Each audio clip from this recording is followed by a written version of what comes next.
Ben McCollum's strikes again in the transfer portal at Iowa with a big ad, and the Iowa baseball team punches his ticket to the semifinals.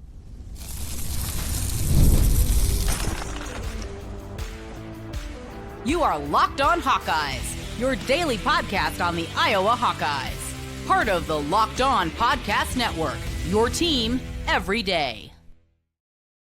Hey, welcome in. I'm Trent Condon, and this is the Locked On Hawkeyes podcast, your team every day on the Locked On Podcast Network. I've been covering the Iowa Hawkeyes for over 20 years on the radio here in the state of Iowa. Currently, you can hear me on the Iowa Sports Radio Network. We have stations all across the state. Sioux City, the Quad Cities, Iowa City, Cedar Rapids, and our flagship 106.3 KXNO in Des Moines. You can hear me each weekday talking the world of sports from noon to 2, including plenty of Hawkeye talk. Today's episode is brought to you by FanDuel. Right now, new customers can get $200 in bonus bets when your first $5 bet wins. Iowa holds on last night on the diamond as they get past Rutgers 4-3, moving on to the semifinal round of the Big Ten tournament. Now, you might be saying, how can that happen?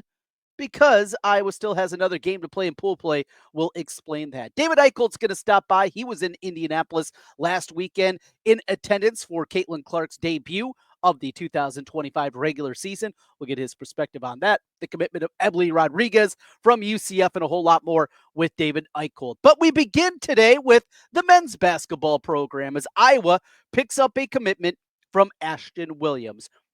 We've been talking a lot here recently on Locked On Hawkeyes about just kind of this holding pattern that we've been with the Iowa basketball program, waiting to see what else they're going to add to the roster. So this becomes the 11th commitment of the squad.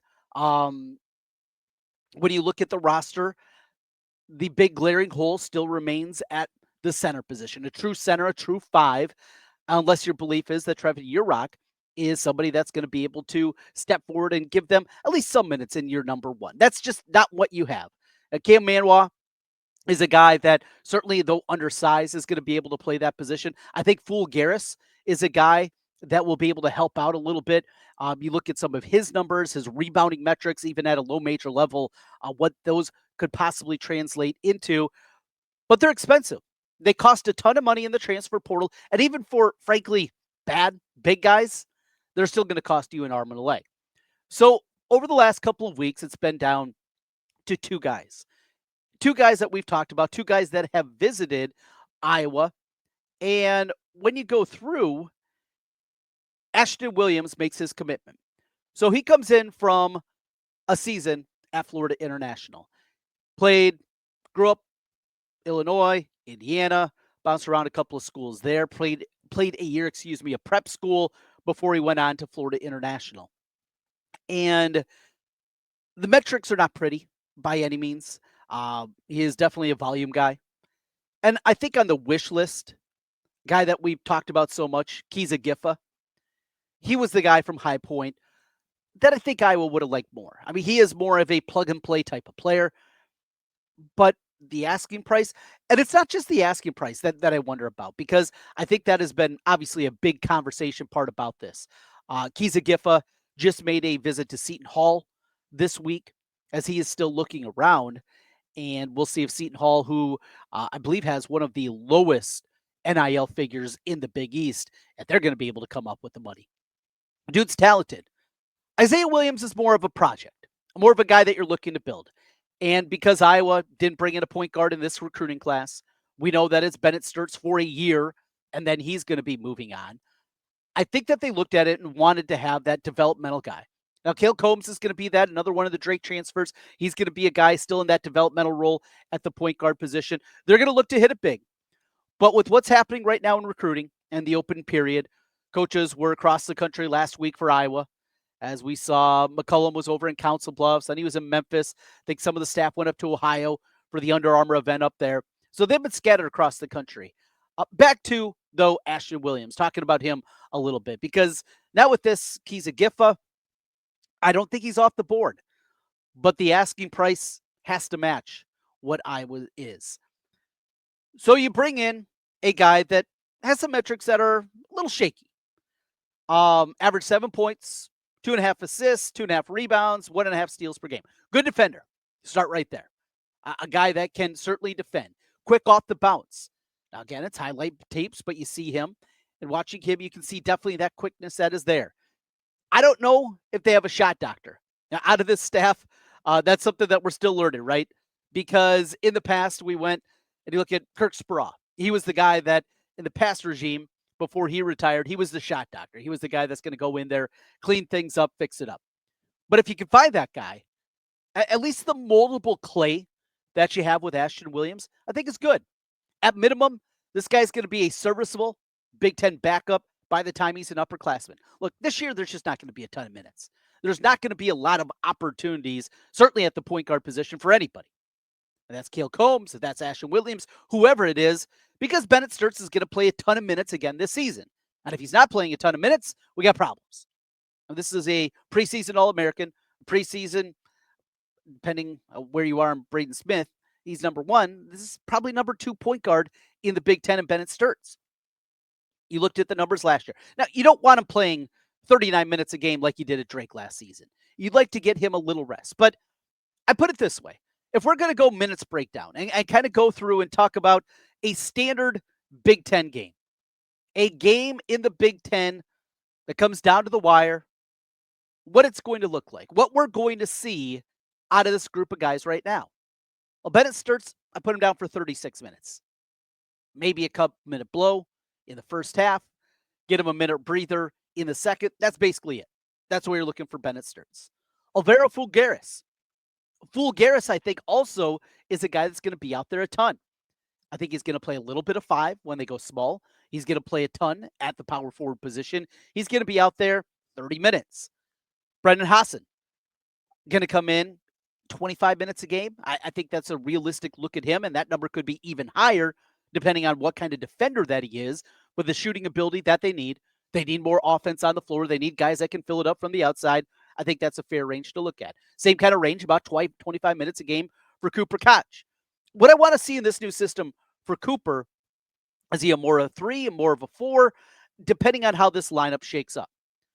Because if we believe that the lineup is going to include Bennett Sturts, Fulgaris, Cam Manois in the middle, and Housen starting, if it's Cooper Koch, well, then you're playing him at the 3.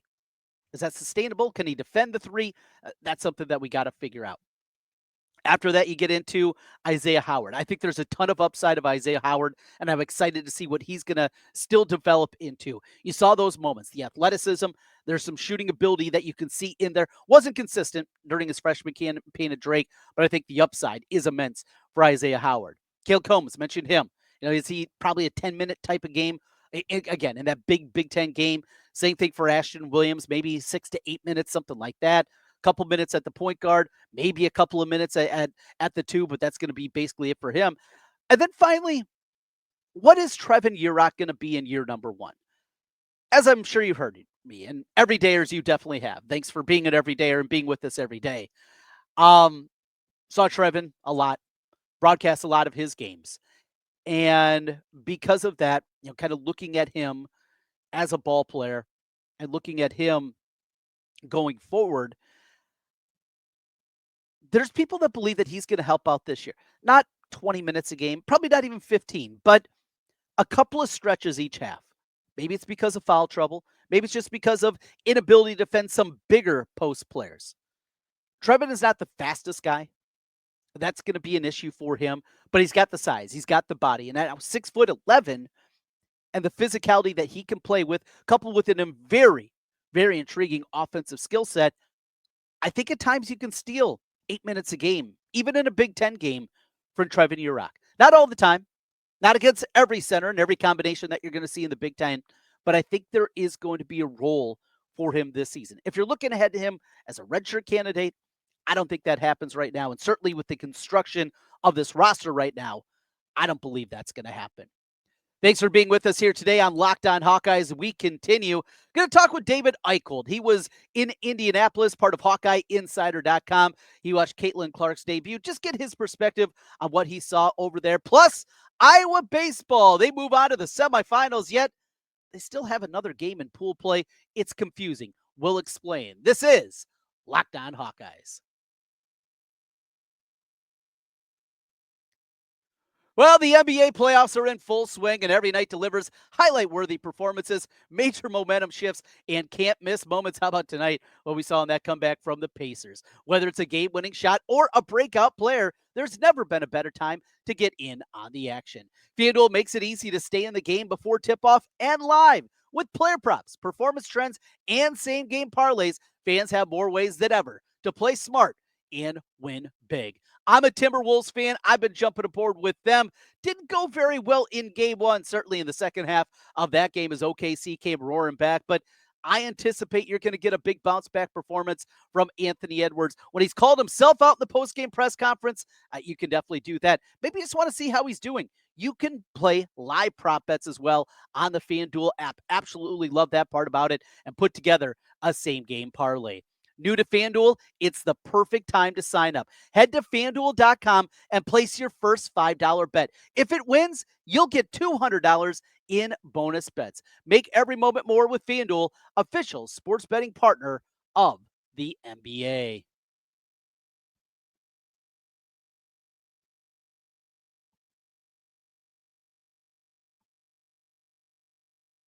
A lot of ground to cover. I want to start with your weekend, though, if you would allow us, David. I want to go back to your time in Indiana. I saw some of your tweets, saw some of your photos, etc., from Indianapolis. I guess I'm blown away. Game one, and just the scene around the arena in advance of the game taking place. It kind of really is an event, isn't it? No, it really is. I mean, Indianapolis is such a perfect setup, though, too. I think they do a really good job. There's so many things to do just outside of it, and it's all really close together because if people have not been to Indianapolis, Lucas Oil Stadium, where the Colts play, is about 0.4 miles away from Gainsbridge Fieldhouse. Yep. So, again, it's all central located, but the incredible part was this, too. You think about the Indiana Pacers are in the Eastern Conference Finals, right? You go into their official team store, 80% of the stuff is Fever. And they put all the Pacer stuff in the corner. And I don't think that's a one-day thing. And it was really kind of incredible to see the movement there. And then, obviously, I'm not sure you saw the Dave Portnoy tweet of the day of the game. I mean, guys, they were lined up 2 hours before the store opened just to try to get some merch. It was a really fun event. And I've told people this, a big reason why I went. I kind of botched last year's Mother's Day and my mom's birthday because they're so close together. Yeah. So I was at one of my favorite watering holes, and I saw the tickets, and I'm like, all right, well, I kind of owe her. So it ended up being a really, really good trip. But no, man, you're exactly right. It's a total event there. The atmosphere is awesome. It was great weather, and there's really very few bad seats in that arena, too. And I think that makes it even better because that's not the case with some NBA arenas. Yeah, that's what I've continually heard when the Big Ten tournament's there, as it often is people just talk about the aesthetic of actual basketball. Mm-hmm. There's not a basketball arena better built than what they did there at Gainbridge and how good it was. So what does make it different? I mean, you've obviously been in a ton of basketball buildings now throughout the years. What does make that building so good for hoops? I mean, I think it's it's almost like you say, it's almost like a theater, right? Mm-hmm. I mean, again, there's such good seats. And I think the way the arena just allows everybody to be engaged, right? Because you think about even as simple as getting to your seat, walking around the arena, it doesn't take you an hour to get around it. Like just the whole aesthetic of it all. And I also think just the stardom power. I mean, you think about what Tyrese Halliburton's done with the Pacers and the exciting brand of basketball that they play. And then, of course, Caitlyn Clark with the Fever. I just think the aesthetic, the history, and quite honestly, just the state of Indiana as a whole. Because, I mean, we've talked about this too. I equate Indiana high school basketball to Texas high school football. Like that is the event at Indiana for people just of all ages. So it was just a really fun event. I think that they do a tremendous job, the stardom and just the aesthetic in general. I mean, even as something as simple as the PA announcers and the way they kind of engage with the fans, like it was very strange for me because I cannot tell you the last time I've been to a game as a fan. So I kind of lost what it's like because, you know, if you go cover games, you're announcing, you're so locked into work. And this is the first time where I could really kind of take it all in and kind of embrace it and kind of understand what it's like to be a fan again, just because it's been so long. I mean, it's probably been pre-COVID, guys, since I've really been to a game as a fan. And one of the things I appreciate, and we'll get to the Hawks in just a second, is the appreciation. Sure, Caitlyn Clark, she's going to get the loudest round of applause when she's introduced, etc. But it's more than that. I mean, they seemingly the fan base loves Kelsey Mitchell and Alea Boston and Alexi Hull, and the recognition. It's obviously a very in tune fan base. When DeWanna Bonner was about to take her place, it's third in the all time scoring. So it seems to me from just watching on TV that it's just more than Caitlyn Clark. Sure, she's the ringleader, but the fan base appreciates the team as well. I mean, it's very similar culture to like Iowa women's basketball, right? And it's kind of what we've said all along. The name gets the attention.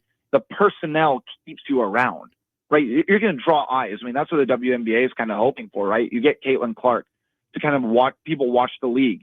And then whenever she's done or she's gone, the new stars that were around her are going to be embraced. I mean, look at Kate Martin's popularity, right? I mean, look at Gabby Marshall. She walked back into Carver Hawkeye Arena for Caitlyn's exhibition game. There was no announcement. They were giving her a standing ovation once they saw her get to her seat. Like it's very similar, I think, to the Indiana Fever. And I think it was really cool what the Fever did too. Now, again, I don't know if it's like this everywhere. You know how they always do the starting lineups? Guys, they announced every member of the coaching staff. They announced every single reserve before the game. And they were running out one by one out of the tunnel and giving everybody their moment. And I think that was kind of the big, oh my gosh, thing for, Sophie Cunningham. She didn't play. She still got run out of the tunnel.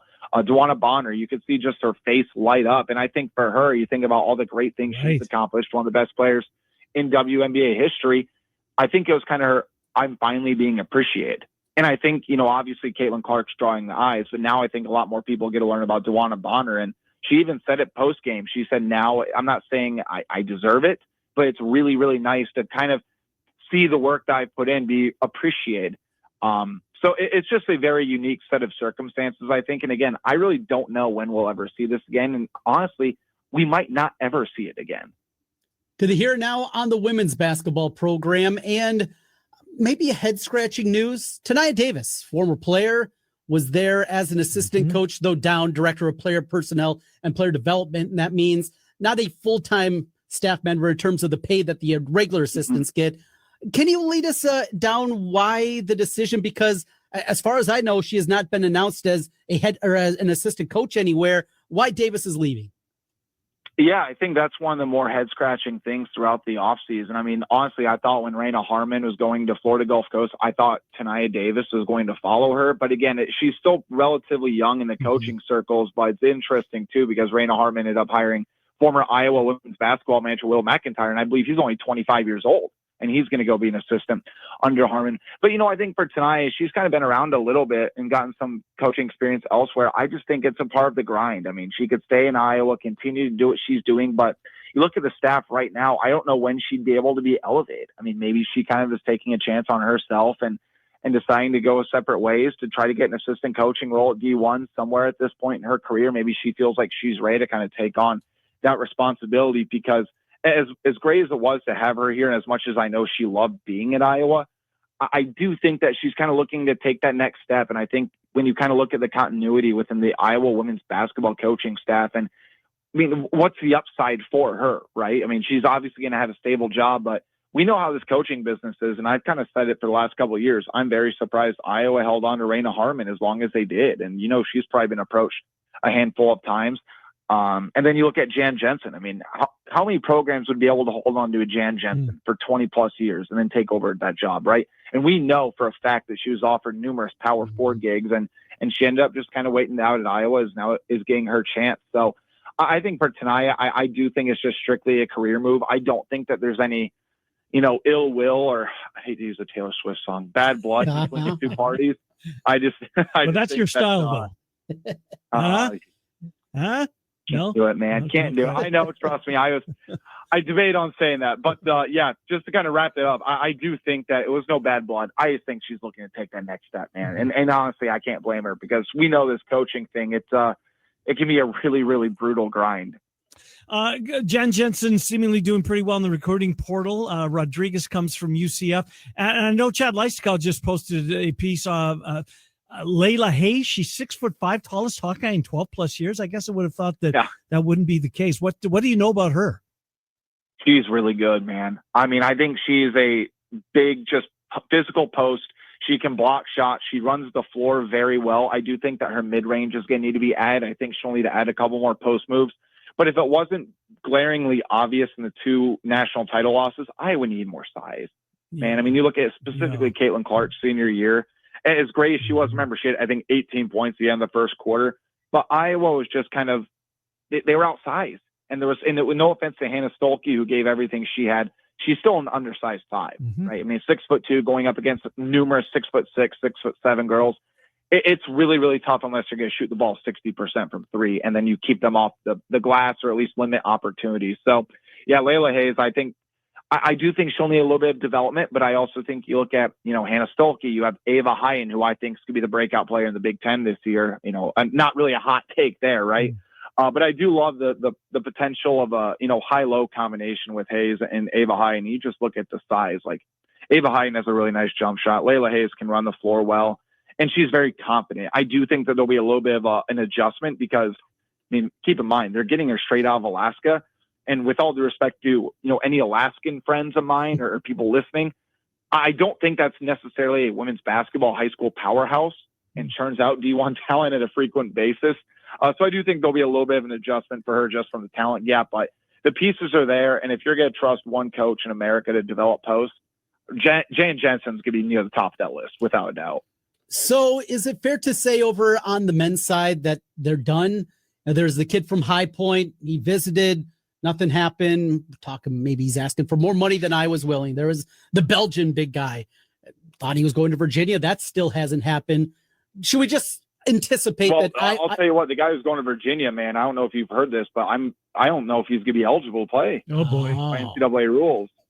Interesting. So I think there's something there. And also the High Point guard too. I do think I put this on my message board. It's a very interesting situation because I was told by 2 sources, like near the end of his visit, that he was flat out committing to Iowa. And like you said, I do think that he just kept running up the price. And we've seen a handful of times this offseason where Ben McCollum, where, he feels like he's just being used as a leverage tool. Ben McCollum's not afraid to say, all right, bye. Good for him. He's not going to go back and forth on it. And he trusts himself and his staff to go develop talent and get talent. And again, if the High Point guard wants to go out there and get some money, I'm not, all free will to him to go out and do that. But I think Ben McCollum's also thinking long-term where he's going to want to spend the money where that feels like it's going to be best for him. And at this point, he doesn't feel like he needs a big guy. He'd like another point guard. I think that they're going to continue monitoring a couple different pieces, but I think it's been abundantly clear, man, they're not going to overpay for somebody. They're not going to pay $2 million for a guy that averages 9 points and 8 rebounds. And again, that's what the market dictates, but I'm right there with Ben McCollum. I think it's frankly ridiculous to even think about doing that.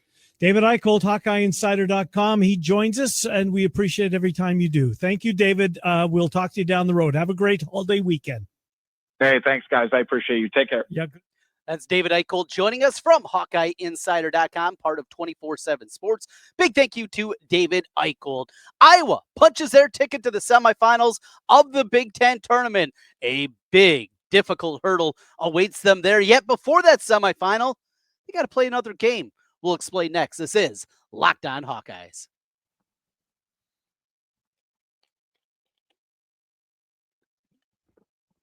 Back with you one final time on the Locked On Hawkeyes podcast. Thanks for being with us, and thanks for making Locked On Hawkeyes your first listen every day. Hit that subscribe button if you're watching us on YouTube. If you're listening on the podcast side, 5-star reviews helps us get in front of more Hawkeye fans. And a shout out to everydayers with us each and every day. We continue, and time to take a look at Iowa baseball. With the win last night against Rutgers, 4-3, they hold on. Couple of worm burners late in the ball game in the 9th inning as was flipping back and forth between that and the NBA playoff game. Boy, what a night of sports it was. Iowa holds on, though, moves on to the semifinals. Yet now they have a game that is scheduled for Thursday, tonight, as most of you are watching, against Indiana. That means nothing because Iowa still is not a team that is going to get in a large bid. Even if they make a run all the way to the championship, win this game against Indiana, beat UCLA, who they will play in the semifinals, even if that happens, there just isn't enough there. After the win last night, They're up to number 71 in the RPI. A win against Indiana would maybe jump them up a couple of spots. Even a win against UCLA would probably jump them up maybe, to the mid-60s. It's just not going to be there. 71 RPI. That would be Iowa's win against UCLA, their first quad one victory of the season. It's not there in their resume. So this is what Iowa needs to do. And by the way, I got to give a shout out to Cade Obermueller. Boy, what a performance out of Cade. He's going to be in contention for Big Ten Pitcher of the Year. Just an outstanding season. He bet on himself, came back for another year, and see the ascension that he has made. And that is going to be something that's going to be pretty profitable for him coming up in the amateur MLB draft coming up here in a month. But back to Iowa. Just wanted to drop that in there. So you have this game against Indiana. Even if you lose 25-0, it doesn't matter. Don't use any arms of consequence. Don't use any guys that you anticipate you're going to need. And that means bullpen arms 1 through 8. Because over those next two games in the semifinals against UCLA, and if you do advance to the championship game, it's all hands on deck. If they get to Sunday and that championship game, can there be Obermueller give you a couple innings? Maybe. He's not going to be able to give you a full start. But there's a possibility that you can go that direction, and then you piece it together from there. Still, with what you have now, holding on. You're not going to use anybody of importance in there. And also, any guys that are banged up on the offensive side, any of your positional players, give them a rest too. Again, this game, it doesn't matter. And when we talked about the structure of the Big Ten tournament and going to this is one of the things that was one of the concerns, that you have a very real possibility. Same thing's happening.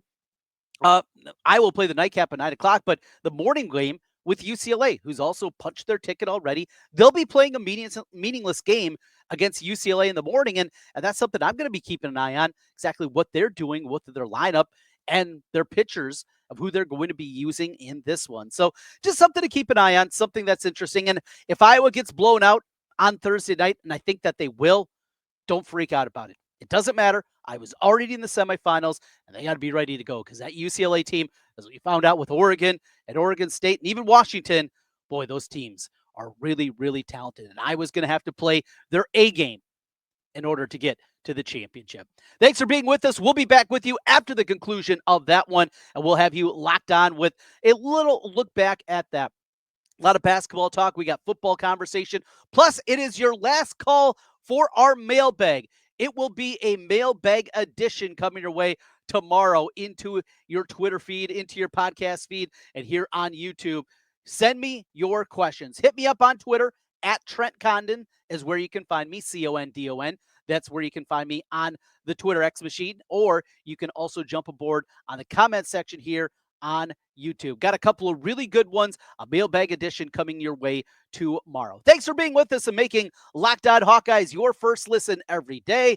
For your second listen, make sure you're checking out the Portal Show. Brian Smith's doing a great job with the latest rumors, portal entries, and signings. Be the most informed fan on the rapid changes to the college football landscape. Find the Portal on YouTube or wherever you listen to podcasts. Mailbag edition tomorrow. Tom Kakert's going to join us later in the week. Baseball talk, football, basketball, and a whole lot more. We got you covered right here on the Locked On Hawkeyes podcast. Thanks for being with us. We'll talk to you again tomorrow.